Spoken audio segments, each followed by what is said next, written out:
Breaking news into CBS Sports HQ. Free agent linebacker Von Miller is expected to sign with the Cowboys. Miller is a three-time All-Pro, former Defensive Rookie of the Year, a two-time Super Bowl champion. He was the MVP of Super Bowl 50 with the Broncos. Miller spent last season with the Commanders, where he played all 17 games, had 9 sacks.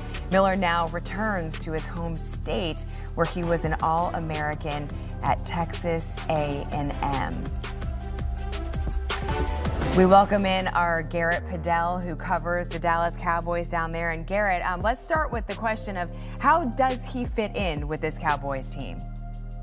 Well, Lindsay, I think he fits in incredibly well. I mean, a year ago, Jadeveon Clowney led the Cowboys with 8.5 sacks, another former top pick, veteran type of player. And he's someone who Dallas really needed in this edge rusher room. I mean, they're relying on Rashawn Gary, who at this stage of his career may be better against the run, really kind of one-dimensional with the bull rush pass move. Second-round pick from a year ago, Donovan Ezeraku, and rookie first-round pick Malachi Lawrence. So it's really a young edge rusher room, and particularly in the case of Ezeraku and Lawrence, Miller comes in and can be this veteran who, I mean, he leads a pass rush summit every year in the offseason. To have that guy in your building to teach two of the young building block edge rushers in your room is incredibly invaluable, particularly with Lawrence, who does this false step thing, Lindsay, where he takes a step back almost before running forward off the line of scrimmage. It's something Dallas has been working on with him meticulously this offseason, from OTAs, mandatory minicamp, through training camp, to get him to cut down on before the snap. But perhaps seeing Miller up close in person can help speed that development along for the rookie first-round pick out of UCF. And also, you know, maybe not discounting just the presence, too, in terms of the culture and in the locker room. What do you know about what you think they would be excited about getting in someone like Von Miller?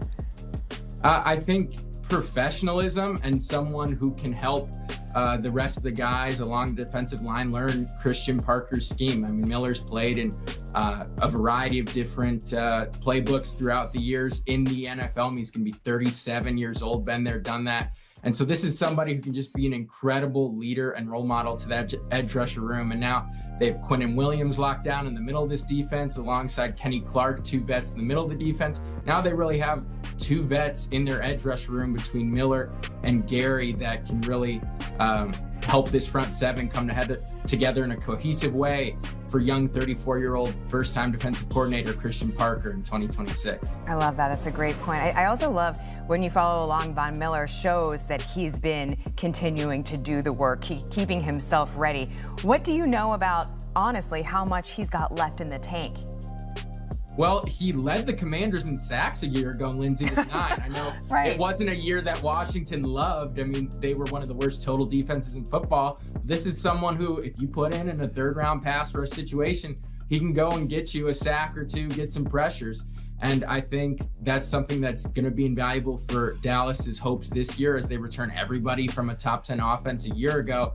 And now just need a little bit more from the front seven of that defense to perhaps really take a leap defensively. I mean, if this defense, which was the worst defense in numerous metrics a year ago, is even mediocre, I mean, Dallas could certainly make a return to the playoffs, and Von Miller could be that mentorship that allows Donovan Ezeraku and Malachi Lawrence to maybe take some big steps here in 2026. Garrett Padell, we appreciate all your insight. Thanks so much, Garrett. And it should be noted that Von has said early on that this would be the first time his parents wouldn't have to fly to games to watch him play. So pretty cool, too. Again, the breaking news that Von Miller is expected to become a Dallas Cowboy. And he himself tweeted, here you go, Dallas, let's make this one special. There you go, Von Miller. Certainly excited, it seems, about his new move. And as you heard Garrett say there, someone that can certainly lead his impact to a team early and often. Week 1 of the NFL preseason, plenty of good rookie quarterback play already. Here are some of the notable performances so far. Players commanding attention, making a case to get their opportunity in the regular season. So it is time now to welcome in CBS Sports NFL writer Tyler Sullivan. Tyler, it is great to see you. Week 1 of the preseason, a lot about first impressions, obviously, especially for these rookie QBs. We saw 17 different rookie quarterbacks in action, from the undrafted to highly anticipated like Fernando Mendoza. Who do you feel is most impressive so far? Well, I'm going to go right in the middle. I'm not going to go high in the draft. I'm not going to go undrafted. I'm going to go on that day 2 realm, and it's Drew Aller of the Pittsburgh Steelers. I mean, I feel like I have to at this point. The dude only missed 3 passes in his debut with the Pittsburgh Steelers, 3 total touchdowns, 2 passing and 1 rushing. And when we look at this time of the year, obviously, Drew Aller is not competing for a starting job in 2026. That belongs to Aaron Rodgers and what is going to be his final season. But this is a peek behind the curtain for Steelers fans to see what potentially the future may hold. And if Drew Aller went out there and stunk up the joint, well, you know what? Those dreams of him being QB1 in 2027 would have went out the door. The encouraging performance here, it strings along the hope that maybe they have found a guy that could be the heir apparent to Aaron Rodgers. Of course, a long way from the start of the 2027 season, but encouraging start here from Drew Aller past that first test. And at this stage of his career, at this portion of the preseason, that's really all you can ask for at this point, is show that you are encouraging, show that you are making those steps forward. And if you continue to do this, and again, this is in the second half of preseason games, so probably going against some scrubs from practice squad players and etc. But I think, again, showing that encouraging steps forward, that you're getting into the system, you're getting familiar with the NFL speed, that's only encouraging as we continue to evaluate that position behind Rodgers. And it must be such a confidence maker for him.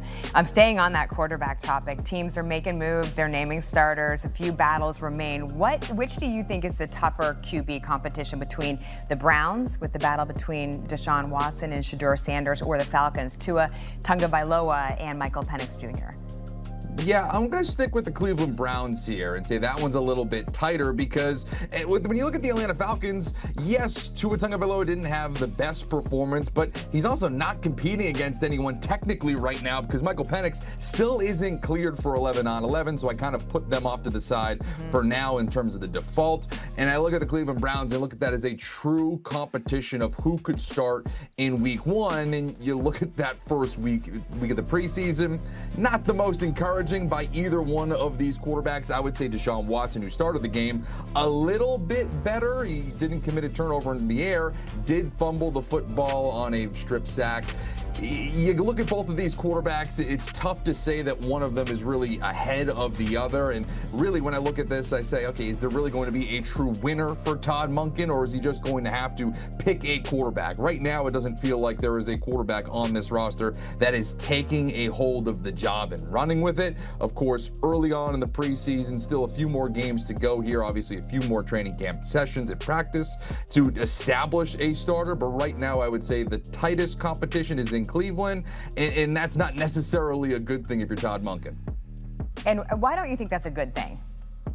Because right now, it doesn't feel like one of those quarterbacks is taking the ball and running with it, right? It doesn't feel like Deshaun Watson, who has had the inside track throughout the offseason to get the starting job, doesn't feel like he has taken it and ran with it with that opportunity. And Shedeur Sanders kind of showed some of those warts that we saw over the course of his rookie season when he became the starter.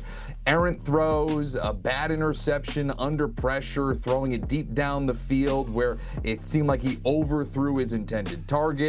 So it doesn't feel like there is someone that you can feel ultimately confident